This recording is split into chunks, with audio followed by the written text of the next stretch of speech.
నీ ఇంట్రొడక్షన్ చెప్పమ్మా. దేవుడిదత్త టీచర్. నా పేరు రుషిత. మా అమ్మ పేరు కృష్ణవేణి. మా నాన్న పేరు రామకృష్ణ. మా టీచర్ పేరు మల్లీశ్వరి టీచర్. నేను ఈరోజు ఫోర్త్ మాడ్యూల్ చెప్పబోతున్నాను. 7 to 11 కదా, చాప్టర్ 7 నుంచి 11 వరకు. అవును టీచర్. ఓకే.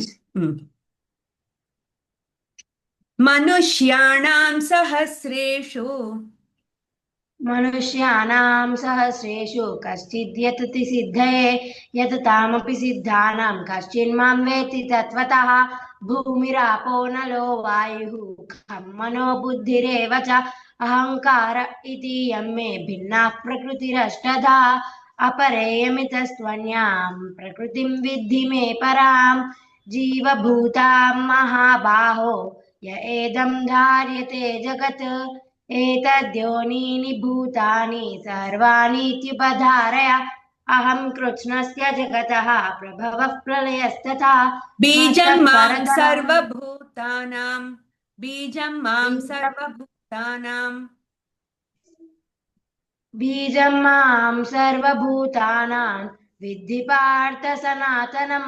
बुद्धिर्बुद्धिमतामस्मि तेजस्तेजस्विनामहं. बलं बलवतां चाहं कामरागविवर्जितं. धर्माविरुद्धो भूतेषु कामोऽस्मि भरतर्षभ. ये चैव सात्विका भावाः राजसास्तामसास्ते मत्त एवेति तान् विद्धि न त्वहं तेषु ते मयि. त्रिभिर्गुणमयैर्भावैः एभिः सर्वमिदं जगत् मोहितं नाभिजानाति मामेभ्यः परमव्ययं. दैवी एषा गुणमयी मम माया दुरत्यया. मामेव ये प्रपद्यन्ते मायामेतां तरन्ति ते. न मां दुष्कृतिनो मूढाः प्रपद्यन्ते नराधमाः. माययापहृतज्ञानाः आसुरं भावमाश्रिताः. బహూనాం జన్మనామంతే बहूनां जन्मनामन्ते ज्ञानवान् मां प्रपद्यते. वासुदेवः सर्वमिति समहात्मा सुदुर्लभः. कामैस्तैस्तैर्हृतज्ञानाः प्रपद्यन्तेऽन्यदेवताः. तं तं नियममास्थाय प्रकृत्या नियता स्वया. यो यो यां यां तनुं भक्तः श्रद्धयार्चितुमिच्छति तस्य तस्याचलां श्रद्धां तामेव विददाम्यहम्. सतया श्रद्धया युक्तः तस्याराधनमीहते लभते च ततः कामान् मयैव वीतानि तान्. अन्तवत्तु फलं तेषां तद्भवत्यल्पमेधसां. देवान् देवयजो यान्ति मद्भक्ता यान्ति मामपि. अव्यक्तं व्यक्तिमापन्नं मन्यन्ते माम बुद्धयः. परं भावमजानन्तः मामाव्ययमनुत्तमम्. ఇచ్చా नाहं ద్వేష प्रकाश సముత్థేన इच्छाद्वेषसमुत्थेन द्वन्द्वमोहेन भारत. सर्वभूतानि सम्मोहं सर्गे यान्ति परन्तप. येषां द्वन्द्वगतं पापं जनानां पुण्यकर्मणां ते द्वन्द्वमोहनिर्मुक्ताः भजन्ते मां दृढव्रताः. అధియజ్ఞ जरामरणं కథం కోత్ర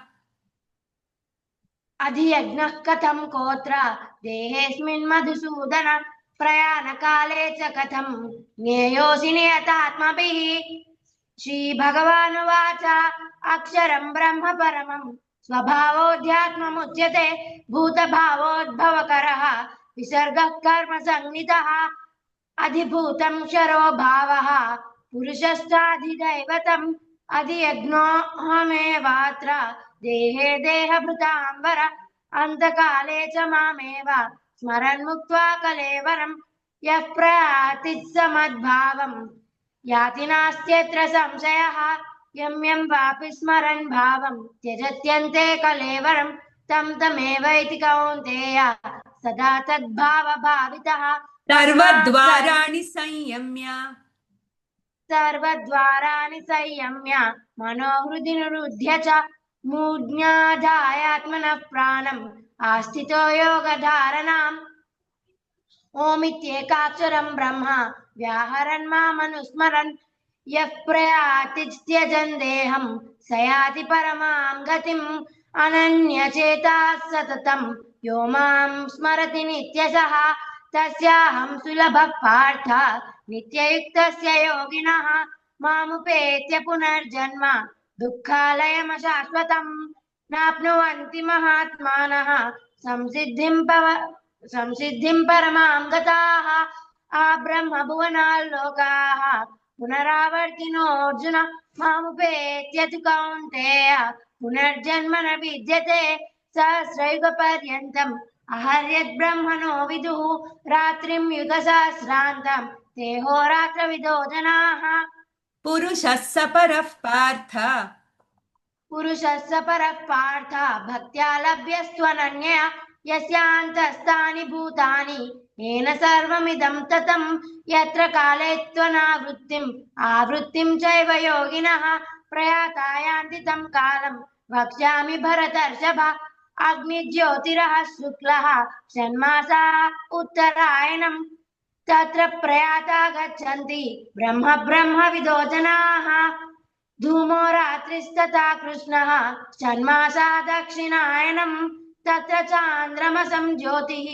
योगी प्राप्य निवर्तते शुक्लकृष्णे गतीयेते जगतः शाश्वते मते एकया यात्यनावृत्तिम् अन्यया वर्तते पुनः नैते श्रुति पार्थ जानन् योगी मुह्यति कश्चन तस्मात् सर्वेषु कालेषु योगयुक्तो भवार्जुन राजविद्या राजगुह्यम् राजविद्या राजगुह्यं पवित्रमिदमुत्तमं प्रत्यक्षावगमं धर्म्यं सुसुखं कर्तुमव्ययम् अश्रद्धदानाः पुरुषाः धर्मस्यास्य परन्तप अप्राप्य मां निवर्तन्ते मृत्युसंसारवर्त्मनि मया ततमिदं सर्वं जगदव्यक्तमूर्तिना मत्स्थानि सर्वभूतानि न चाहं तेष्वस्थितः न च मत्स्थानि भूतानि पश्य मे योगमहेश्वरं भूतभृन्न च भूतस्थः ममात्मा भूतभावनः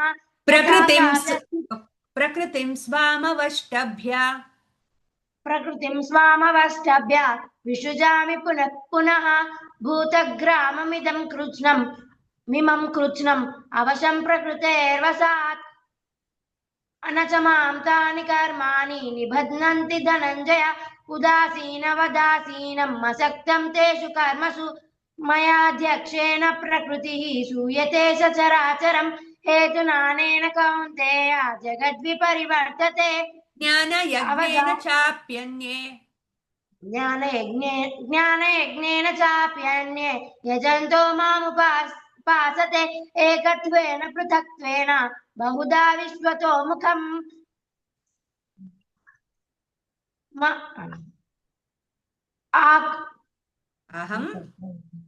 अहं क्रतुरहं यज्ञः स्वदाहमहमौषधं मन्त्रोऽहमहमेवाद्यम् अहमग्निरहं हुतं पिताहमस्य जगतः माता धाता पितामहः वेद्यं पवित्रमोङ्कारः वृक्षामयसुरेव च गतिर्भर्ता प्रभुः साक्षी निवासशरणं सुहृत् प्रभवः प्रलयस्थानं निधानं बीजमव्ययं तपाम्यहमहं वर्षं निगृह्णामि सृजामि च अमृतं चैव मृत्युश्च सतसच्चाहमर्जुन अनन्याश्चिन्तयन्तो माम् ये जनाः पर्युपासते एकत्वेन पृथक्त्वेन మళ్ళీ చెప్పు అనన్యాశ్చింతయంతో మాం ये जनाः पर्युपासते तेषां नित्याभियुक्तानां योगक्षेमं वहाम्यहम् एप्यन्यदेवता भक्ताः यजन्ते श्रद्धयान्विताः तेऽपि मामेव कौन्तेय यजन्त्य विधिपूर्वकम् अहं हि सर्वयज्ञानां भोक्ता च प्रभुरेव च न तु मामभिजानन्ति तत्त्वेनातश्च्यवन्ति ते यान्ति देवव्रता देवान् पितॄन् यान्ति पितृव्रताः भूतानि यान्ति भूतेज्याः यान्ति मद्याजिनोऽपि मां पत्रं पुष्पं फलं तोयं यो मे भक्त्या प्रयच्छति तदहं भक्तिपहृतम् अश्नामि प्रयतात्मनः यत्करोषि यदश्नासि यज्जुहोषि ददासि यत् पश्यसि कौन्तेय तत्कुरुष्व मदर्पणम् చల్లన ఒక్క నిమిషం. उदासीनफलैः యో మామజమనాదించ यो मामजमनादिञ्च वेत्ति लोकमहेश्वरम्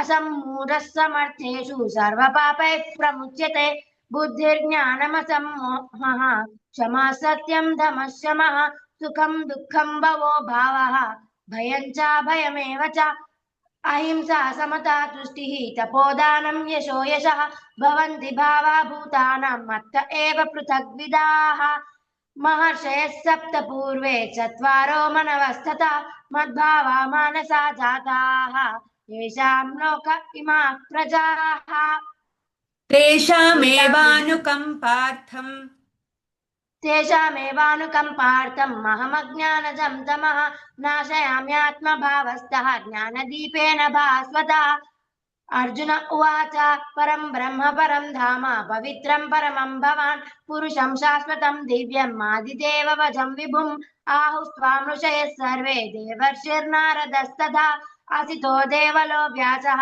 स्वयं चैव ब्रवीषि मे सर्वमेतदृतं मन्ये यन्मां वदसि केशव नैते भगवन् व्यक्तिं विदुर्देवान दानवाः स्वयमेवात्मनात्मानं वेत्थत्वं पुरुषोत्तम भूतभावन भूतेश देवदेव जगत्पते वक्तुमर्हस्य शेषेण दिव्या ह्यात्मविभूतयः याभिर्विभूतिभिर्लोकानि मां स्वं व्याप्य तिष्ठसि कथं भीष्ममहं योगि कथं विद्यामहं योगिं त्वां सदा परिचिन्तयन् केषु केषु च भावेषु चिन्त्योऽसि भगवन् मया विस्तरेणात्मनो योगं विभूतिं च जनार्दन भूयः कथय तृप्तिर्हि शृण्वतो नास्ति मे मृतम् మహర్షీణాం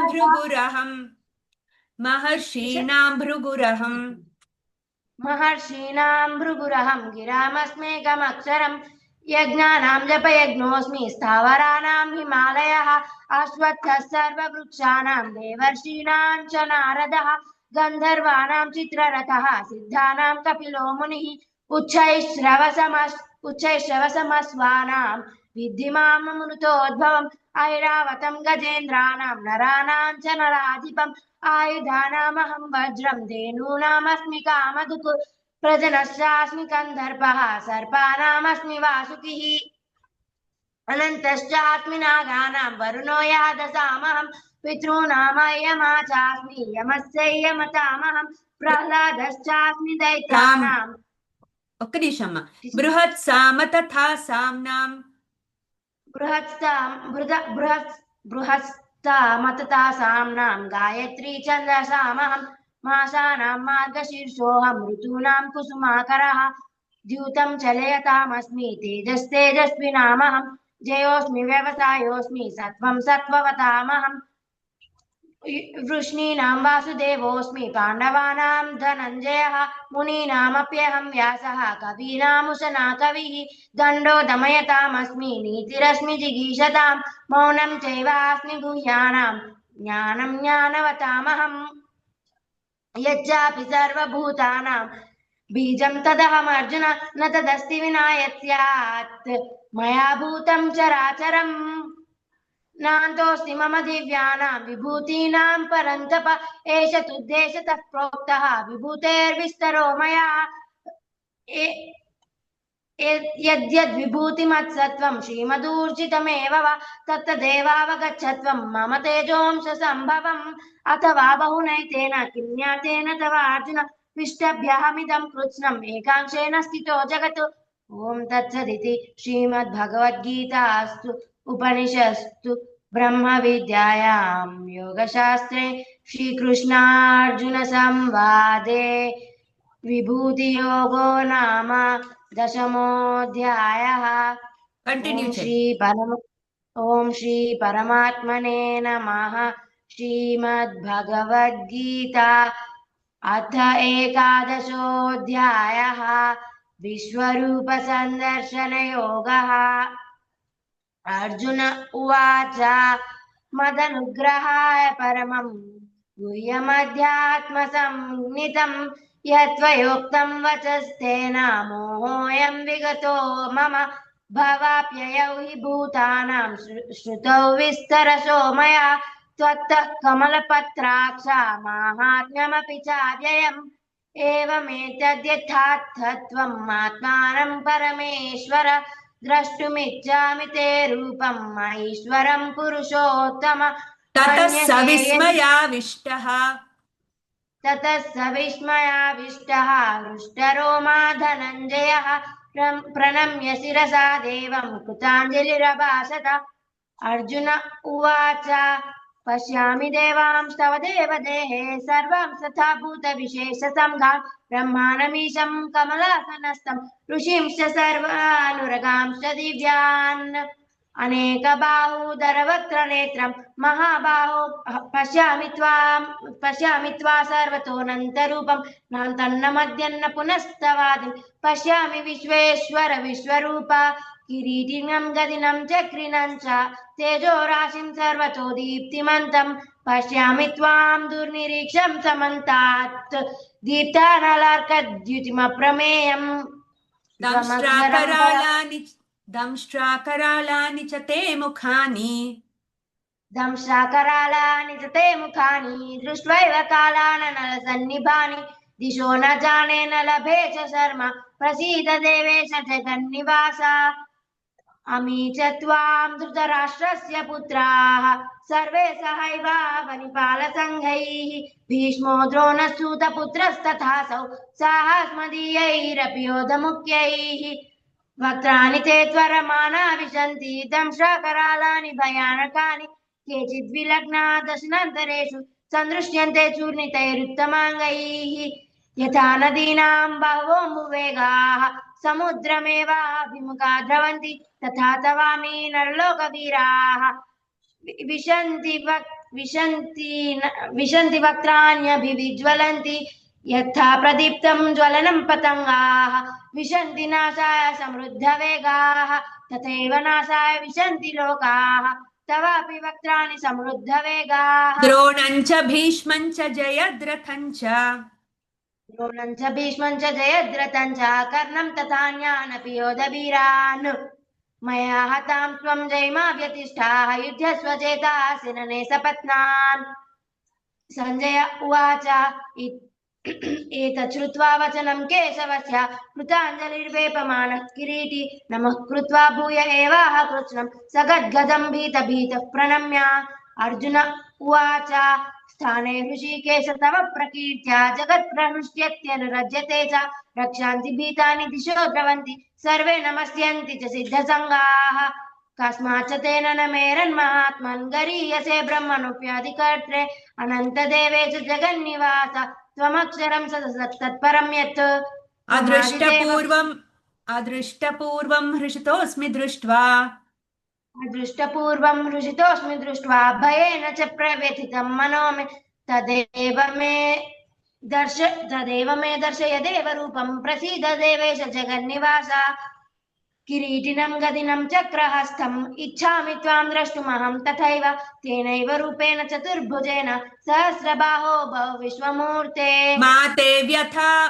मा ते व्यथा मा च विमूढभावः मा ते व्यथा मा च विमूढभावः दृष्ट्वा हि त्वां दृष्ट्वा रूपं घोरमीदृङ्गमेदं व्यपेतभिः पीतमनः पुनस्त्वं तदेव मे रूपमिदं प्रपश्य सञ्जय उवाच इत्यर्जुनं वासुदेवस्ततोक्त्वा स्वकं रूपं दर्शयामास भूयः आश्वासयामास च भीतमेन भूत्वा पुनः सौम्य वपुर्महात्मा अर्जुन उवाच दृष्ट्वेदं मानुषं रूपं तव सौम्यं जनार्दन इदानीमस्मि संवृत्तः सचेताः प्रकृतिं गतः श्रीभगवानुवाच मत्कर्म कृन्मत्परमः मत्कर्म कृन्मत्परमः मद्भक्तः सङ्गवर्जितः निर्वैरः सर्वभूतेषु यः स मामेति पाण्डव ॐ तत्सदिति श्रीमद्भगवद्गीतासु